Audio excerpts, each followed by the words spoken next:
Hoje nós vamos falar sobre psicanálise, como que ela surgiu, quais são os seus principais conceitos, como ela é na prática, psicanálise.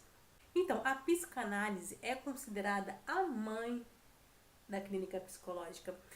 É na psicanálise que se inaugura a escuta clínica, que tem a inauguração desse olhar não mais para só o corpo do paciente, mas esse olhar para escuta, para uma escuta refinada, para entender o que esse paciente quer falar sobre ele mesmo.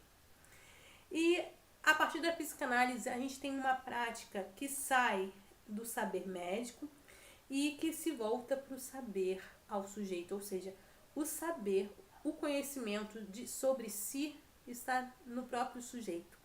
O próprio sujeito sabe sobre ele mesmo. Então, a partir daí, a gente tem uma prática mais voltada para o sujeito, para as suas vivências, para a sua história de vida. Então, aqui a gente tem essa inauguração desse lugar, desse sujeito. É o sujeito que fala por ele mesmo, é o sujeito que sente, que sabe sobre si. O fundador da psicanálise é Freud. Você já deve ter ouvido falar nele, né? Mr. Freud. Ele é um médico, né, psiquiatra, né, que começou estudos em neurologia e foi avançando, né, com o estudo da histeria. E aí ele começou a perceber que existia ali alguma coisa a mais naquela histeria clínica, né?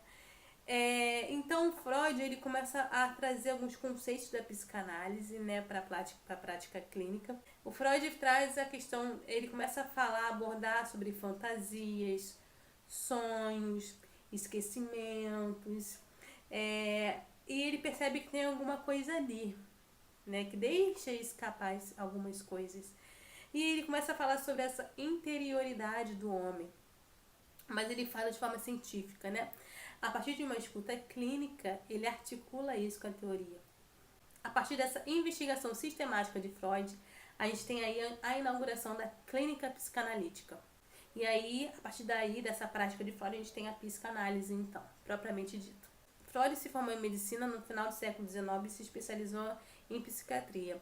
Começou a se interessar mais pelo estudo do comportamento, né? Estudo da subjetividade humana, quando ele começou a estudar histeria com Charcot, né, que era um psiquiatra francês e estudava, fazia tratamentos da histeria com hipnose. E então, a partir daí, o Freud ele começa a desenvolver estudos dentro da área de hipnose, né, tendo a sugestão hipnótica na sua prática. Mas depois, o Freud ele teve contato com o cientista Brauer, que tratou de uma paciente que apresentava um conjunto de sinais e sintomas corporais que a faziam sofrer. A partir disso, começou a estudar qual é a origem dos sintomas ali daquela paciente e sua relação com os seus afetos, né, com o que atravessava ela, com os seus sentimentos, com as suas emoções. Ele percebe, né, Freud percebe que com a hipnose ela consegue, né, a paciente consegue reviver os episódios traumáticos, o que era traumático para ela. E aí ela começa a rememorar cenas e vivências. E os sintomas desapareciam diante disso. Porque o que acontecia? Existia uma catarse, a gente chama de catarse. Ela jogava, liberava questões, reações emocionais, né? E reações emocionais que estão ligadas, né? Que estavam ligadas ao sofrimento, ao evento traumático. Esse método é chamado de catártico porque é isso, é como se a pessoa se esvaziasse, sabe, se liberasse e se sentisse mais leve. Então esse método traz a possibilidade da pessoa liberar os afetos e as emoções que estão ligadas ao acontecimento traumático e que não puderam ser expressos no momento que foram vividos. Com essa catarse e essa liberação dos afetos, o sujeito ele consegue eliminar os sintomas. Mas Freud ele abandonou essa prática de hipnose ao longo da sua prática. Por quê? Porque ele percebia que nem todos os pacientes conseguiam ser hipnotizados, né? E aí ele começa a desenvolver uma técnica de concentração. Nessa técnica, Freud trabalhava com o sujeito para que ele se lembrasse dos acontecimentos da vida dele através de uma conversação normal. ou seja, através da fala. A partir dessa escuta clínica, dessa prática clínica, Freud abandona as perguntas diretivas, né? E aí inaugura uma prática voltada para o discurso do sujeito, para a fala do sujeito, que a gente chama hoje de associação livre, onde o paciente fala livremente. Então, tudo que vem à cabeça do paciente, o paciente vai falando, vai falando. E isso é uma técnica da psicanálise, é a principal técnica da psicanálise, que é chamada de associação livre. Quando Freud faz isso, quando os pacientes de Freud começam a associar livremente, ou seja, a falar tudo que vem na mente, ele percebeu que muitas vezes eles ficavam embaraçados, envergonhados com alguma coisa que saía ali, algumas ideias que saíam dali, algumas imagens que eles tinham na mente. E aí Freud chama isso de força psíquica. E aí Freud percebe que existe ali uma força psíquica que não deixa algumas coisas saírem, né? Que não deixa as coisas virem ao consciente, revelar algum pensamento. Ou seja, que existe uma resistência ali. E que sairia da onde? Eu vou falar daqui a pouco de qual lugar vêm essas coisas. E Freud percebe também que há uma repressão ali, onde o sujeito tenta encobrir e até mesmo fazer desaparecer algo da consciência. Seja alguma ideia ou um sofrimento, algo doloroso, que está relacionado ao sintoma do sujeito, né? É alguma dor que gera um sintoma. E da onde vêm esses conteúdos psíquicos, né? Esses conteúdos psíquicos vêm do inconsciente. E é aí que Freud entende que existe um inconsciente. Ele percebe que algumas coisas saem no nosso discurso, né? Na nossa fala. Alguns esquecimentos, alguns a gente chama de xistes, piadas, sabe? Com algum sentido ali. Ato falho, chama alguém por um nome, por um outro nome, ou uma situação, é algo que sai do inconsciente. E Freud percebe, né, que existe um inconsciente ali. E existe a resistência, a repressão, que tenta encobrir, né, que tenta esconder isso da consciência. Né? Então, existe toda essa instância psíquica, né? A gente chama de instância psíquica. Existe todo esse mecanismo psíquico, esses processos psíquicos que estão ali. Né? O consciente, algo que eu tenho consciência, né? Algo que eu entendo, mas existe um inconsciente ali que está para além da razão. Então, com o trabalho clínico de Freud, com essas vivências, com essas análises, né, dos seus pacientes, ele inaugura o inconsciente e percebe que existe o inconsciente ali. Então, ele não descobre o inconsciente sem o trabalho terapêutico. É a partir da análise, a partir da terapia com os seus pacientes que ele percebe que existe algo ali. É por isso que a gente fala que a psicanálise ela foi escrita a partir de uma prática. Né? Na prática que o Freud foi percebendo algumas questões ali com seus pacientes e foi fazendo a teoria. A psicanálise ela tenta sistematizar o conhecimento sobre o funcionamento da vida psíquica.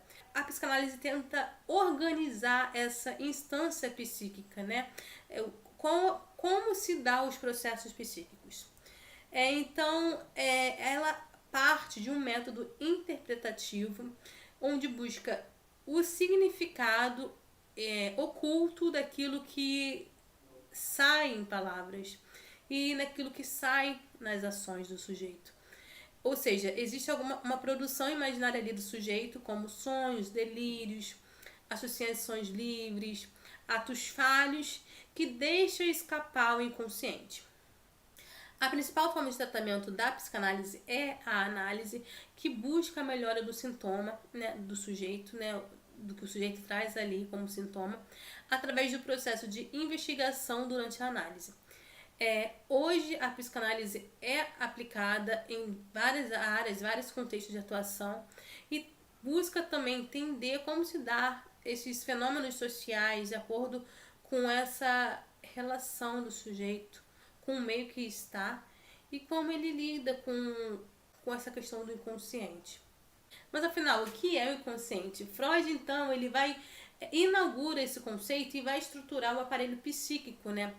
E aí ele chama de inconsciente o conjunto de conteúdos não presentes no campo atual da consciência. Ou seja, tudo aquilo que não é consciente, né? E o que constitui, então, o inconsciente? Conteúdos reprimidos que podem ter sido um dia conscientes. Ou seja, acontece um ato doloroso, um ato traumático e o sujeito reprime. E isso fica no inconsciente. Freud diz que o inconsciente é regido por leis próprias de funcionamento e que o inconsciente é atemporal. E nele não existem noções de passado e presente. Ou seja, existe só um tempo no inconsciente, né? Ele tem um jeito próprio de funcionar, e aí existe até termos mais complexos na psicanálise, mas a minha intenção aqui é descomplicar. Mas o consciente é isso, é tudo aquilo que a gente não consegue visualizar de forma consciente, né? Mas sai nos sonhos. Existe alguma coisa ali, sabe? Existe uma coisa fora da lógica, né? É uma instância psíquica, não é igual um órgão que você consegue, né, se você for estudar anatomia, você consegue ver lá as áreas cerebrais. Não, a instância psíquica é algo que existe, mas que você não pode ver, entendeu? Aí ele separa a psique, né, nisso, no inconsciente, no pré-consciente e no consciente. Mas eu quero focar aqui mais no inconsciente e no consciente, que é o que nos interessa. E o que seria consciente? Para Freud, o consciente faz parte do aparelho psíquico, né? E a consciência, né? É o consciente que recebe as informações do mundo exterior e as informações do mundo interior. Então é na consciência que acontece o fenômeno da percepção, da atenção, do raciocínio. E aí Freud também traz o conceito de realidade psíquica, que ele fala que as cenas que são relatadas por seus pacientes podem ser imaginárias, né? E muitas vezes assumem um lugar de realidade para o sujeito, ou seja, é produção desse sintoma. E que isso é importante mesmo que não fosse uma realidade objetiva, porque fala alguma coisa desse sujeito. Outro conceito que Freud traz é o de pulsão. O que seria a pulsão? É um estado de tensão, né? Que busca sempre a diminuição dessa tensão, né? Ele, através de um objeto, essa pulsão, através de um objeto, que seria um objeto de desejo, ele busca diminuir essa tensão. Então, Freud diz que existe o Eros e o Thanatos. O que seria Eros e Thanatos? É um pouco confuso entender psicanálise, mas é bem legal depois que você entende. Eros é a pulsão de vida, que abrange nossas pulsões sexuais e de autoconservação. Ou seja, é através do Eros que a gente busca a vida, né? Essa pulsão de vida, é isso que nos movimenta para querer mais. A pulsão sexual, quando Freud fala de pulsão sexual, é um desejo de buscar o prazer, aquilo que satisfaz o ser humano. E a pulsão de autoconservação é o proteger a si mesmo. Seria o ego, né? É algo que, para nossa própria proteção, o ser humano usa, né? Mas lá pra frente eu vou falar sobre o ego. O que é Thanatos? Thanatos é a pulsão de morte, que pode ser autodestrutiva ou estar direcionada para fora, ou seja, a pessoa projeta essa força, essa pulsão em alguma coisa, algum objeto, em alguém. E essa pulsão, né, essa pulsão de morte pode se manifestar como pulsão agressiva ou destrutiva. Então, Freud vai falar sobre uma pulsão de vida e uma pulsão de morte, e que elas estão em todo o tempo ali tentando equilibrar esse estado, esse tensionamento, né? Freud vai falar também sobre o sintoma, que na teoria psicanalítica é uma produção. O sintoma é uma produção, seja ele comportamental ou do pensamento. Que esse sintoma ele é resultante, né? Ele é resultado de um conflito psíquico entre o desejo e os mecanismos de defesa. Freud diz que o sintoma, ao mesmo tempo em que sinaliza algo, ele tenta encobrir um conflito, substituindo a satisfação do desejo. Ou seja, se tem alguma coisa ali que eu não consigo ter, que eu não consigo satisfazer, que minha pulsão, meu desejo ali não é realizado, eu vou ter um sintoma. Outra coisa importante é você entender os conceitos de id, ego e superego, né? É um pouquinho complicado, mas eu vou tentar aqui explicar o mais claro para você. Esse conceito de id, ego e superego, eles surgem na segunda teoria do aparelho psíquico. Porque na primeira teoria do aparelho psíquico, Freud vai falar sobre inconsciente, pré-consciente e consciente, ok? E que eu já falei aqui sobre inconsciente e consciente. O pré-consciente seria o meio termo.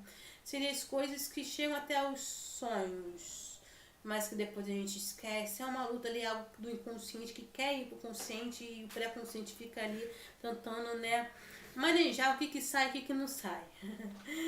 Mas a gente tem essa segunda teoria do aparelho psíquico, que é o id, ego e superego. Eles falam sobre 3 sistemas de personalidade. O id, o que é o id? O id se refere ao reservatório de energia psíquica, onde se localiza as pulsões. Então o id é o equivalente ao inconsciente. É nesse id que nós temos os desejos inconscientes, a pulsão de vida e a pulsão de morte. O id, que é inconsciente, né? Porque é uma segunda teoria, mas segue a mesma lógica. O id, ele tá ali a serviço da pulsão de vida e de morte e dos desejos inconscientes. E é regido sempre pelo princípio do prazer. Então existe isso, o prazer, ele está sempre em busca do prazer, né? Ele sempre está em busca de diminuir esse tensionamento entre pulsão de vida e pulsão de morte. O que seria o ego? O ego é o sistema que estabelece o equilíbrio entre as exigências do id e as exigências da realidade e as ordens do superego, né? Então a gente tem um id que está ali sempre a favor da pulsão, né? Querendo, em busca do desejo, e a gente tem o superego que está ali para a questão de autoconservação, mas daqui a pouco eu vou falar do superego. Então o que seria o ego? Ele tenta manter esse equilíbrio entre as exigências do id e a realidade, né? As realidades que são postas a gente todo dia, né? Que é dado pelo superego. Então o ego está ligado aos interesses da pessoa e é regido pelo princípio da realidade. O ego, ele dá notícias objetivas da realidade e tem como funções básicas a percepção, a memória, sentimentos e pensamentos. Então o ego é aquilo que me dá orientação para o que é real. Como assim? Eu comprei um livro. Ok, eu comprei o livro. Eu estou com fome. Isso é real. Eu estou com fome. Entende? Então, assim, dando um exemplo bem simplório, né? Porque eu não sou psicanalista. Mas é mais ou menos isso. E o que seria o superego? O superego tem função moral. E os ideais seria como se fosse alguma coisa que acusa, alguma coisa que joga ali coisa na sua cara. É a moralidade. É aquilo que te reprime, sabe? Que te condena, né? Então o superego, ele se dá a partir da internalização das proibições, dos limites e da autoridade. Então, seu conteúdo se refere às exigências sociais e culturais e muitas vezes esse superego se apresenta com um sentimento de culpa. Então é aquela vozinha que fala, né, ali que chega na sua mente, que fala um montão de coisa. Você pensa assim, e se eu fizer isso? Não, você não pode. Isso é considerado superego, ok? Esses são os principais conceitos da psicanálise. São bastante complexos, mas acredito que você entendendo um pouquinho de cada coisa, já vai entender um pouco na psicoterapia como se dá esse processo analítico.